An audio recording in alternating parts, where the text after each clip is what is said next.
Yay, I'm starting a map. Everything's going great. It's going great. Oh, these enemies are really tough. It's really tough. Oh no, I'm running low on mana. Oh no, I just died. I guess. And that I am putting together this FAQ because that last video really blew up, and there have been a lot of questions about how certain interactions work, how things are, how much things cost, that sort of like, and I feel like this is going to help out a lot of you. So first things first, number one question, is this going to get nerfed?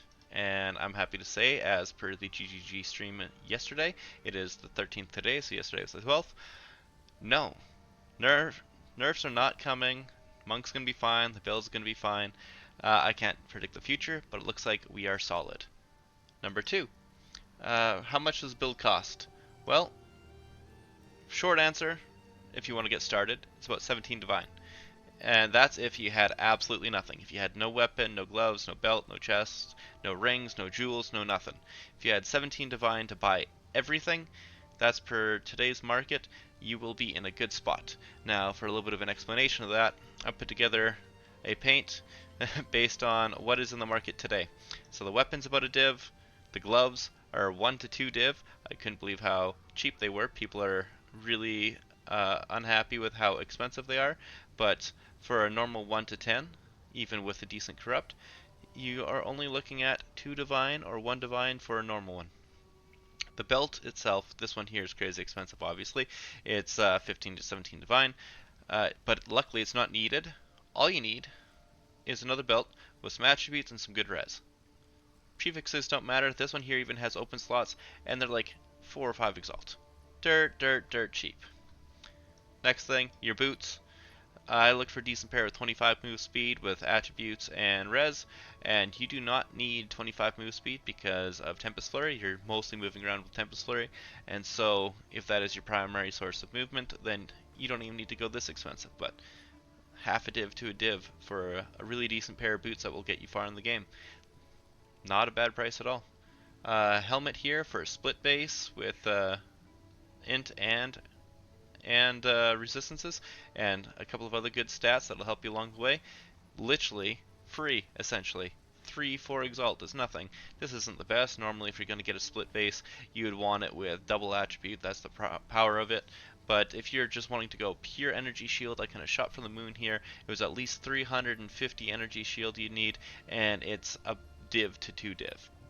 Again, not too expensive, that's very attainable. Anybody can farm that eventually. I know you might not be getting raw divs dropping, but you'll have gear dropping that you can sell and then convert that on the currency exchange for divs. It may take a little bit of time, but it's not too bad. And then the rings. Everybody is scared of the rings. These are wonderful rings. 10 to 18 cold damage, 33 dex, 26 int, 37% increased lightning resistance, and it doesn't even have the quality on yet, and it's for 1 exalt. 3 exalt, 3 exalt, an orb of alchemy for this one here, with the unset ring. 2 extra slots that you could slam in there for good stuff. This here's double attributes, res, and big added damage. These are amazing rings for essentially free. These are all different users. These aren't just price fixers. I try to get real users that would actually sell you the stuff. I'm not trying to lie to you or cheat you. This is what the stuff costs today. Now for the chess pieces. Chess piece is going to be a little bit more expensive, but not by much if you're not trying to shoot for the moon, just trying to get started. This will get you far as well. You're going to have to make some changes to the build if you're using a split base, but or just the passive tree really, but this is all really good stuff. Big attributes, big res, big armor, big or evasion energy shield I should say. A pure energy shield base is a little bit more expensive at 3 div instead of 1, but I did at least 725 energy shield, which is I think about 125 less than me. This one here, 794, so like less than 100 less than me. This is a crazy one. They want 4 divine. It's got big cold res, big fire res, and it's got some lightning res. It doesn't have attributes, but this will keep you alive. This will be the crux of your build for a while. It'll give you a lot of spirit. If you want to go full evasion, I went super high with 2000 minimum evasion. All of these would give you more than enough spirit for anything that you need to do unless you're trying to go nuts. But here again, big dex, big res on both of them, and they want 3 and 5 divine. And you know what? This one's been on the market for a couple days. You could probably message him 3 and he'd probably take it. So there is some really good budget options to getting gear. And then amulets. Again, basically for amulets and rings, there's so many of them right now that you are not breaking any bit of bank to get some really good stuff. This guy is probably fake, but this one is an amazing amulet. It's free and it's got an extra mod for you to slam something onto. This one here, 2 extra mods, and the 4 that are existing are amazing. This one here, again, another 1 exalt ring and 6 good mods. Like, you're not going to go wrong with any of these. You're not going to break the bank. And then when it comes to unique jewels, the controlled metamorphosis for a large ring with -10 to all res, the chaos doesn't matter, or even a mid and large, 50, 60 exalts. This one's 8 to all res, negative obviously, but it also comes with cannot be blinded, and it's only 70 exalt. These are amazing prices. It's super dirt cheap.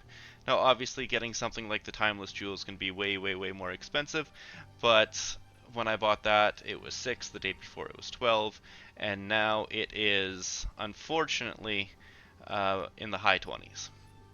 So I even put together a little category here. It's like 16 divine, 70 exalt, roughly based on what I saw on there on a high estimate.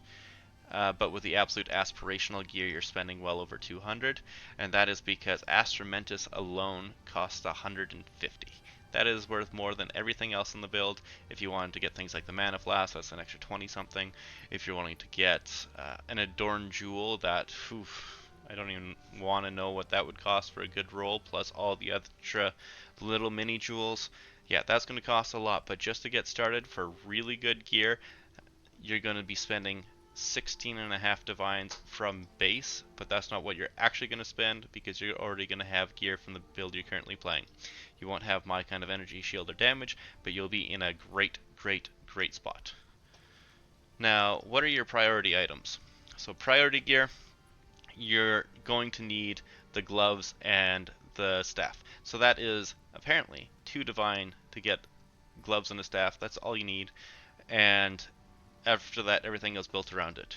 Then you'd want to get the chest piece, because the chest piece is the crux of how Monk works with, or not Monk, but the Invoker works with Lead Me Through Grace, because this is a massive quality of life increase. Even if you're not getting a crazy base like this, but you're trying to get for the Warrior, this thing, that'll work, but it does not keep you alive very well, so I prefer going this kind of base. And you'll just scale everything from there. After that, so it's weapon and gloves, chest. Then you'd want to go for the rings. The rings are incredible. They stack everything. They have everything that you need. They got the added damage. You absolutely need one with added cold damage. It changes everything. Getting attributes and res on there is nuts, especially when you get the belt, but it's less important before you get the belt, but after it's nuts. Obviously you need boots. Move speed is king in the game. It makes everything feel good. And then just stacking energy shield with your boots and helmet with some resistances and with some attributes is wonderful. And then the least important is the amulet, but what it does do is fill the gaps of everything else. This one here, unfortunately, when I bought it, I still needed res. I don't need it anymore, but at the time it was wonderful. Huge amounts of attributes is heavily required, and then trying to get some more energy shield on it is amazing. Just the only thing that really matters in the prefixes is the energy shield. If you can get that, wonderful. But priority 1 is the weapons, priority 2 is like the rings and the body armor, priority 3 is everything else, with the lowest being the amulet. Now, for how does the timeless jewel work? Well, everybody is wondering, is it even needed? And well, the timeless jewel is amazing. This here heroic tragedy, it's wonderful. It's got the seed 3216, and it's Verana. What that means is Verana will change a keystone that is nearby to circular teachings. It is wrong on the wiki. The wiki is wrong, but how this one works is it makes what was Dance with Death turn into circular teachings, which makes strength no longer give you life per strength point, but instead give you 1% energy shield scaling per 2 strength points. Now, when you have crazy strength, it gives you well over 100% increased evasion.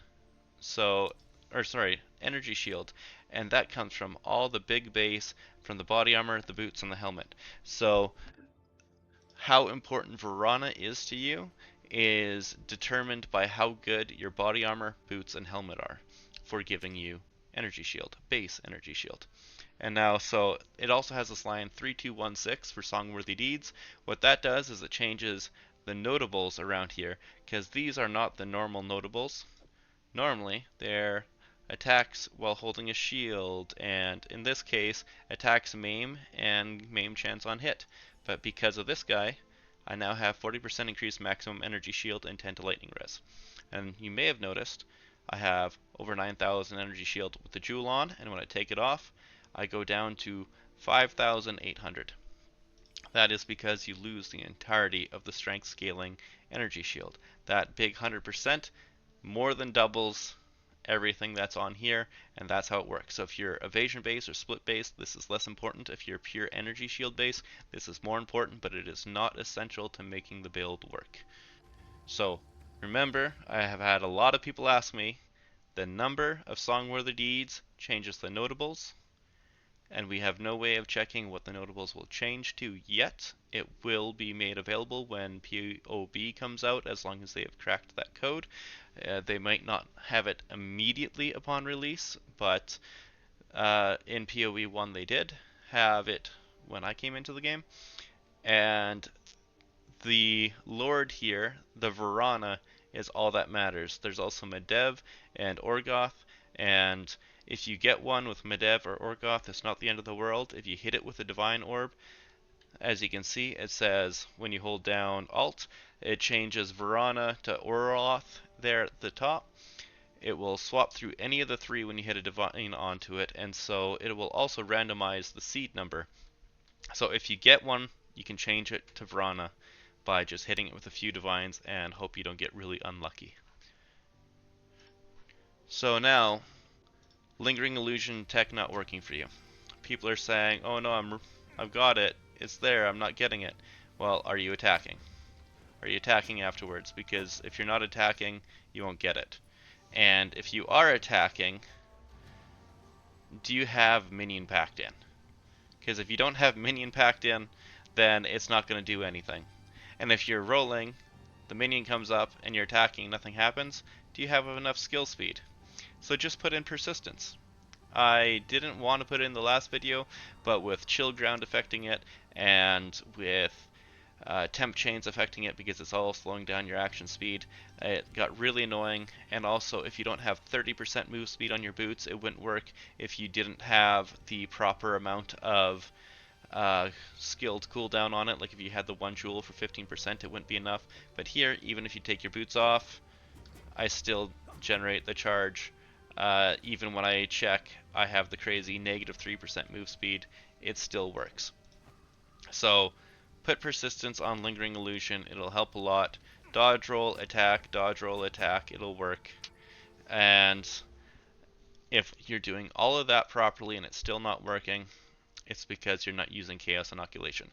And the reason for that is because when you check out the Lingering Illusion, and you check out the illusion itself, it only has 20% of your maximum life. And so if it only has 20% of your maximum life, and Grim and Minion Pact requires you to remove 100% of your max life to get the buff, then unfortunately Lingering Illusion won't work if you have more than one life. So it can't be below 1, therefore you're both set to 1, therefore you remove 1 life, therefore it works. That is how Lingering Illusion tech works. If you don't have all that, it won't work. I have also heard one person did all of that correctly, and then for whatever reason the Lingering Illusion itself just decided to glitch really, really hard, and so all they had to do was change the actual gem. When they swapped this illusion out for a different one, it started working. So if that's somehow what's going on, that's what it is. Also, you may be noticing that I have Minion Pact on my quarterstaff strike. Thank you to a very, very lovely commenter. They have for telling me about putting it on the basic strike, because it has massively, massively increased what I'm able to do, and I have found some pretty insane new tech. And so I'm very happy with that. I will make a video about it shortly. I think you guys are going to like it. Also, I would just like to take a quick little pause to say if you guys are enjoying my stuff, I would really appreciate a like and sub. It helps a lot. Like, I can't believe how much amazing attention I've been getting and how interactive you've all been. My Discord has blown up. Thank you so much. And now back to the next question. Can I use X Spirit Skill, Blink, Ice Strike, all that jazz? Yes. Yes, yes, yes to all of it. You can definitely use Blink, you can use Berserk, you can use Cast on Shock, you can use Elemental Invocation. It's all great. It all works very fine. Depending on the tech, you might want to even take out Combat Frenzy if you don't want to be worrying about the frenzy charges and all that and just keep dodging. If you don't want to worry about the dodging, take out Lingering Illusion and just put back in Resonance so that you can use Charge Staff. There's a lot of different ways you can go about it. I'm personally using Blasphemy in Simulacrums and taking out Herald Device because Herald Device does not work in Simulacrums. And so this is a pretty nice little bit of swapping around and helping out. Obviously, you take out Grim Feast for bosses to use Mana Remnants if you need it. I don't anymore, so I don't even know what to do for that, but it's kind of funny. But yeah, if you're wanting to use all sorts of different skills, 100% they do work. And for the people asking about Ice Strike, I'm going to show you all I have to do to swap in Ice Strike. So here is my, that's the wrong one, here's Ice Strike. So when I take Ice Strike and I want to put it in, the only thing I change is that. I slot it in, I drop it, and I use all the same skill gems. Nothing changes and it works amazingly well. Ice Strike 1-for-1 swaps over with Tempest Flurry. The only reason why I don't use it is because when I'm attacking with Tempest Flurry, it moves, which helps you get around the map faster. I know Ice Strike blinks from mob to mob, but it's not the most consistent, and it can kind of get you in a bit of danger. Meanwhile, Tempest Flurry, when it's moving, it helps you avoid the big on-death effects, the ground effects, minion projectiles, all that sort of jazz, and for whatever reason, it seems to help just move around the map really, really, really fast. I don't know, I just seem to like it a lot more right now. I used to use Ice Strike a long time. I think this is better for going through the campaign and leveling up, and then this is better for when you get to endgame. This also seems to do more damage, even though the number is 100% definitely lower. The reason why it's lower is because it has a attack speed multiplier, and the scaling is 193 versus 178 at the same level. So it thinks it's higher, but it's actually lower. And now for Flicker Strike, if you're wanting to use Flicker Strike, 100% that's available as well. You have enough power charges for it. You might want to swap one thing out. Probably, if you're using Flicker Strike, you might not be using the bell unless it's bosses, but it 100% can slot in. It got me in trouble a few times. I wasn't the biggest fan, but it definitely works. Alright, so now that's Flicker Strike, that's Ice Strike. Minion skill on normal staff attack, most definitely it works. Thank you so much again. That was wonderful tech. I appreciate it. It was kind of a game changer. I didn't even expect it. It's a little bit awkward to use because you have to go that way instead of just going and attacking. But if you can be sure to just put this into muscle memory, you're good. It's crazy for the build because then obviously you just do this. Love it. Great tech idea. Thank you so much. Now, how do I have so much ES? Well, that's kind of easy. Huge base numbers. Because if you don't have huge base ES, it won't mean anything. Because you scale attributes, attributes, attributes, attributes everywhere, and that allows you to bust your strength. And when you bust your strength through the roof, it makes your heroic tragedy with circular teachings that much better. And on top of it, then I also have all these jewels with attributes, most of them with maximum energy shield.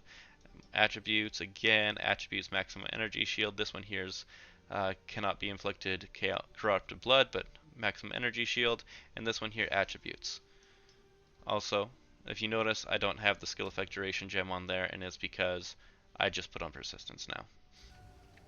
So yeah, scale attributes, and then on the tree, scale energy shield this way. That's why I went the full energy shield base, and that is how you get the big pool. And without Verona, 5800. This does a lot, especially with this little node here, but this little node isn't the end all be all.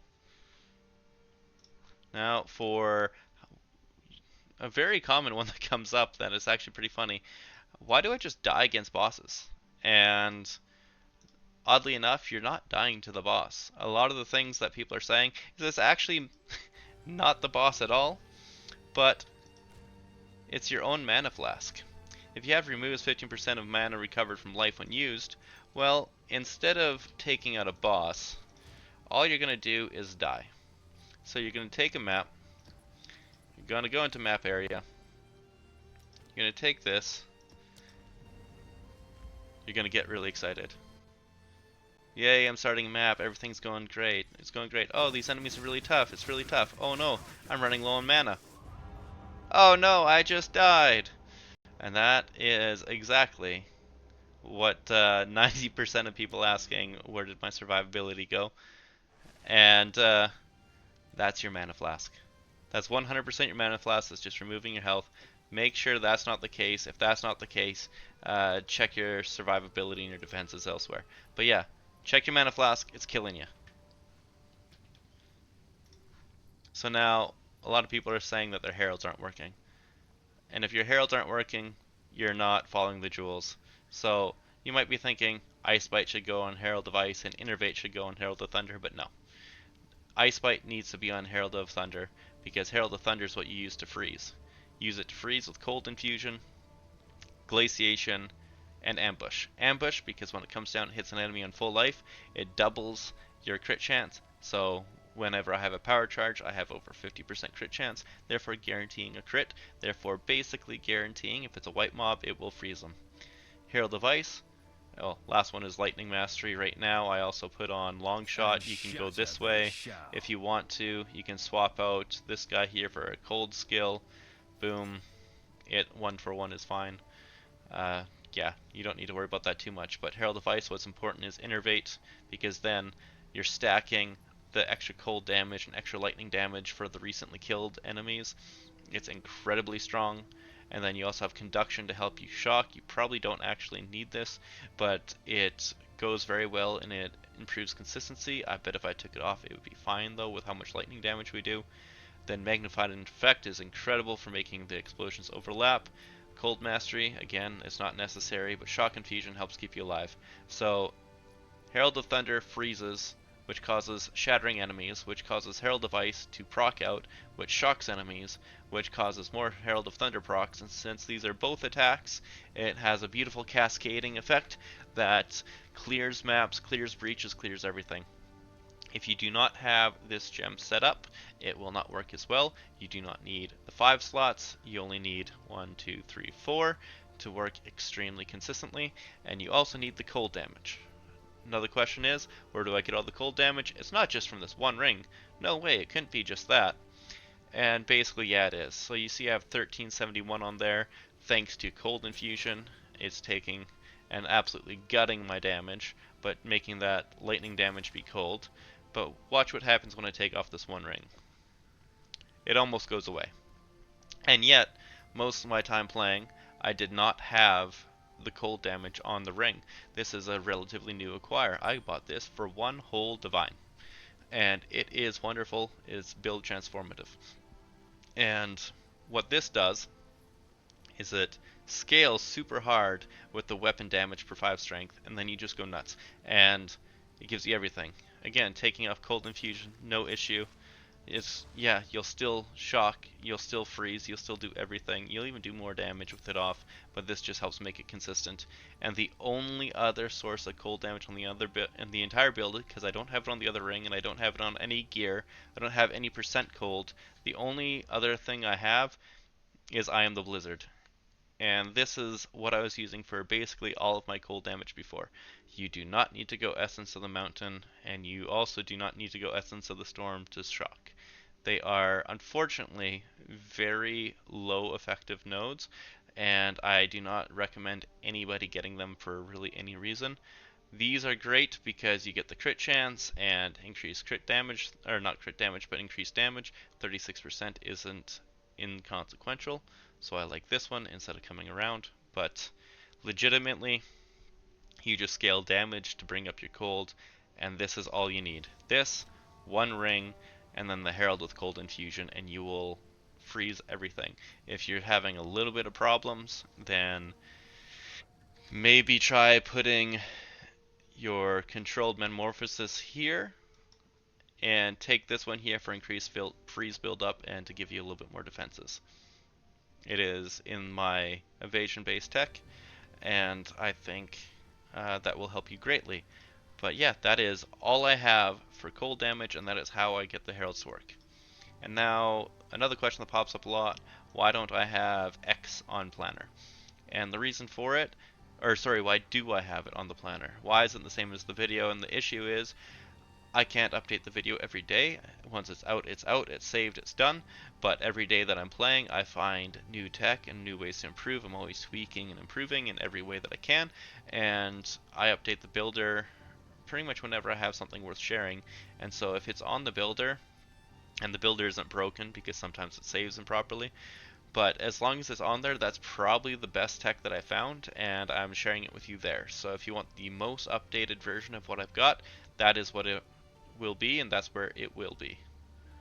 So now, what item filter do I use? I was surprised to get that question as much as I had, and I just went to Google and I typed in strict item filter, and I found one that worked a lot better than the Never Sink and the Siberian that I found, and this one's by Slychak Strasley. It's a kind of a weird name, but this filter definitely works. I'm glad that a lot of you have been enjoying it. I'm probably going to be switching to the Never Sink once I track that one down, but this one works very, very, very well. I kind of like the Never Sink color scheme a little better, so when that one's out, I will be grabbing it. Or it's probably already out and I just haven't noticed, but yes, the item filter is Strasley. Now, how do I do so much damage, and what are my attribute ratios? So I showed it in the video before, but I try to keep them kind of balanced with mapping. For the most part, I try to keep dex around 300 just because it's a nice number with which hits all the breakpoints. And then int, you need it on a by 10 by 10 ratio, and by strength it's every 5 levels, so you don't need to worry about it at all. Dex is a little bit weird. It's 5, 15, and 25, therefore that's why I like 300. It hits all of them at the same time. It's a good spot to end on. It's like a big power spike. I try to keep int and strength above them both because they both seem to do more. Strength gives me a big ES pool, obviously, from the Verona Jewel, and int gives me the big base damage, but I think strength is the most important because it scales the flat damage on the rings. Now finally, can you go evasion instead? And hell yes you can. Evasion is incredible, it's wonderful. I actually made a pretty good video on it. Here, I'll show you the video. Not the whole thing, obviously, but I will go to it. So it was just a few days ago, and right here, fixing your build 2 and how to get featured, evasion-based monster. This one here, I go over it. I have an updated tree in there for his build specifically, or I should say their build specifically, and it is a very, very strong build. They have 75%, I believe, evade chance with acrobatics on, and they basically never get hit. It's wonderful. This is an extremely strong alternative. I highly recommend trying it if you like evasion. I went energy shield because that was the best base I could find, and work with what you got. But you can use evade, you can use split base, you could use pure ES. They're all good, and yeah, that's what I have to say, and I hope it helps somebody. Again, please like, sub. I would really appreciate all the subscribers I can get. My channel is exploding and I appreciate you all. These were the top 15 most and biggest asked questions, and hope you enjoyed. Okay, thanks guys. Bye bye.